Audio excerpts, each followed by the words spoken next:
Hello everyone and welcome to this new class on the history of typography. We are now entering the 20th century where the most notable typography will be known as grotesque or sans serif. In the previous class, we saw how already in the 19th century, with the Industrial Revolution, the first grotesques began to appear. We saw that these are typefaces mainly characterized by the absence of serifs. And although those first specimens appeared in the 19th century, in the 20th century, they were developed and evolved in a very, very unique way.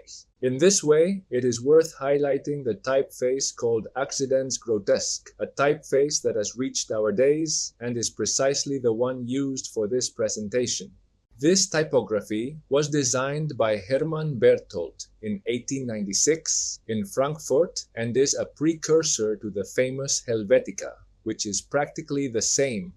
I would also like to highlight another typography that has reached us today with the name of Franklin Gothic. This typeface, its designer is Morris Fuller Benton. It was designed in 1902. If we look at the typographic design, we can see that in this case, although it closely resembles Accidens Grotesque, the Franklin Gothic still maintains a slight modulation in the thickness of each letter. What I mean when I talk about slight modulation is that the thickness of each letter is not constant, as we can see here. In this case, in Accidens Grotesque, there is no contrast between thick and thin because it is always the same, it is constant. And here, on the other hand, in Franklin Gothic, we can see that slight modulation in some specific points of the typography. Well, as I was saying, we are already in the 20th century, and in this 20th century, we have to talk about an artistic movement known as the avant-garde, which will bring about a revolution in all artistic fields, be it architecture, painting, sculpture, and also, of course, typography. We have to think that we are at the beginning of the 20th century in a period of maximum industrialization, of enormous social changes, a period between wars. So art will try to express all that kind of dynamism and vibrant spirit, for better or worse, of the era. We can say, therefore, that the avant-gardes are characterized by experimentation, subjectivity, and creative freedom, the rejection of the past, and the play with language and forms. The avant-gardes were many. We are talking about expressionism, constructivism, futurism, cubism, dadaism, surrealism, neoplasticism, suprematism. There are different movements with different approaches, but always under this umbrella we were talking about of experimentation, breaking with the past, abstraction, great visual impact, and so on and so forth. We have to understand that the change, the break, is complete. We come from the 19th century where, as an iconic element, I have chosen this painting by Delacroix, painted in 1830. We continue representing reality as our eyes see it. And from there, we move to, for example, this painting by Wassily Kandinsky, 100 years later, yellow, red, and blue, where there's no figurative trace, and what will prevail are concepts, abstraction, the subjectivity that colors represent in our minds when we see them, completely new themes that, as we were saying, will create a great impact on the viewer. Another example. We come from, for instance, this painting, The Gleaners, by Jean-François Millet, in 1857, a clear representative of realist painting. And in the 20th century, we are going to find, for example, Black Square and Red Square by Kazimir Malevich in 1915, a painting representative of the avant-garde movement called suprematism, where clearly the most important aspects will be the processes of abstraction and conceptualization. To continue forming an idea of how the beginning of the 20th century represents a complete radical change from everything before, I present an example in architecture, not just in painting.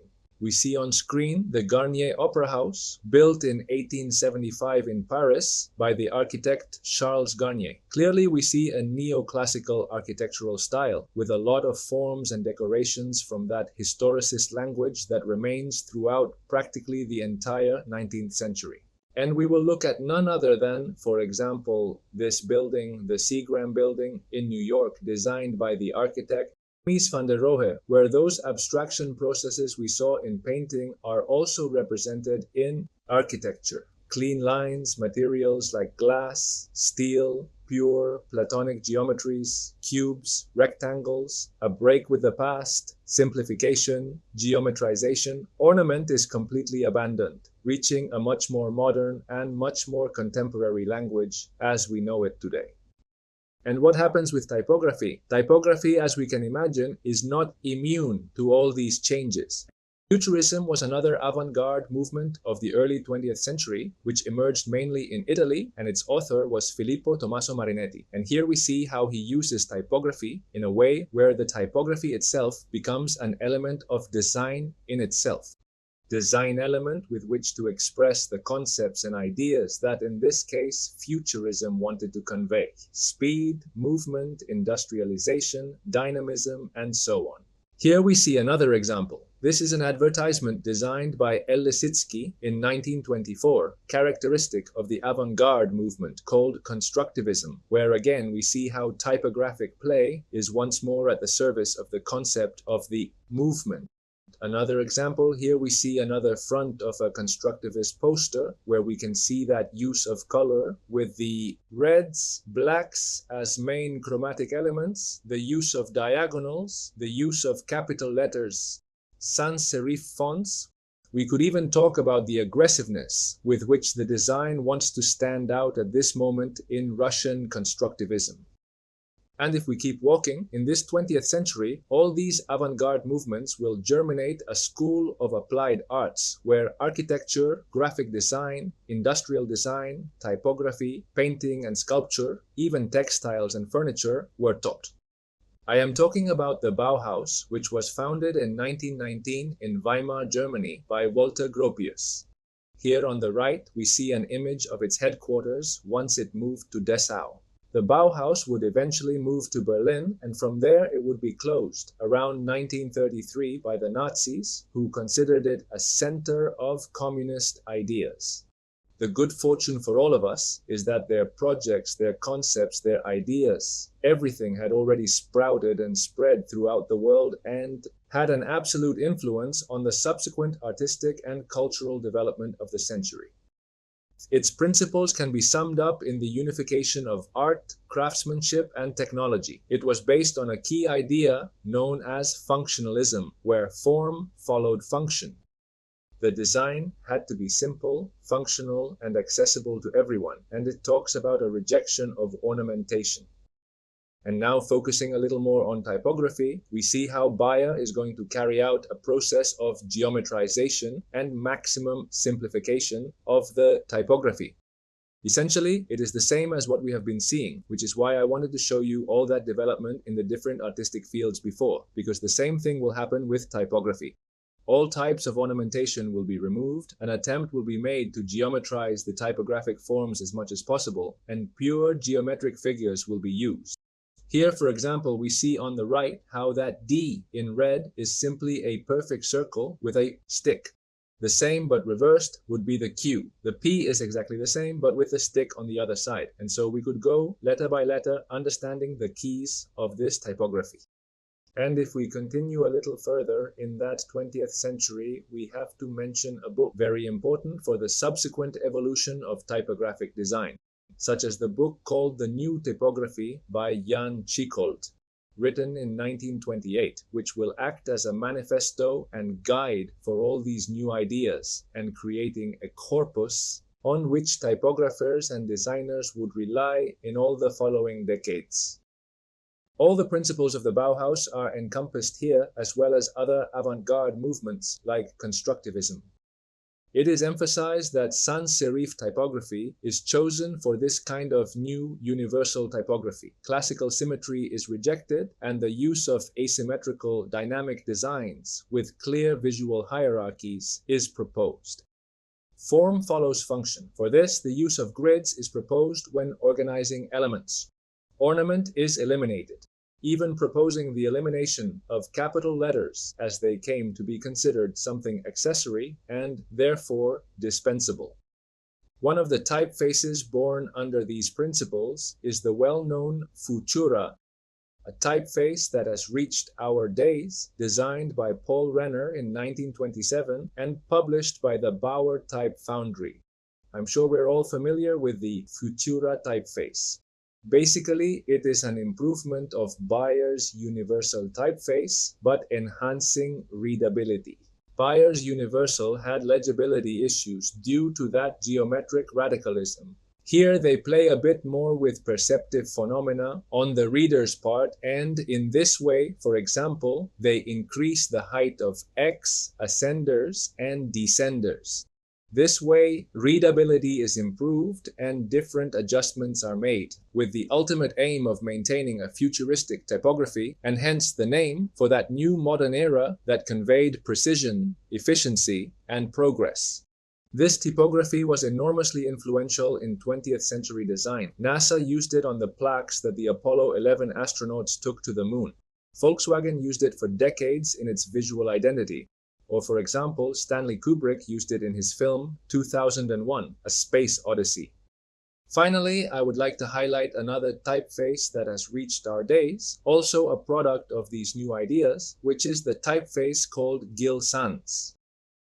Gill Sans is a sans serif typeface, meaning without serifs, but humanist. The artist and typographer Eric Gill designs it in 1928 and adds a humanist touch to a typeface that had been minimalist, geometric, and, to some extent, dehumanized until then.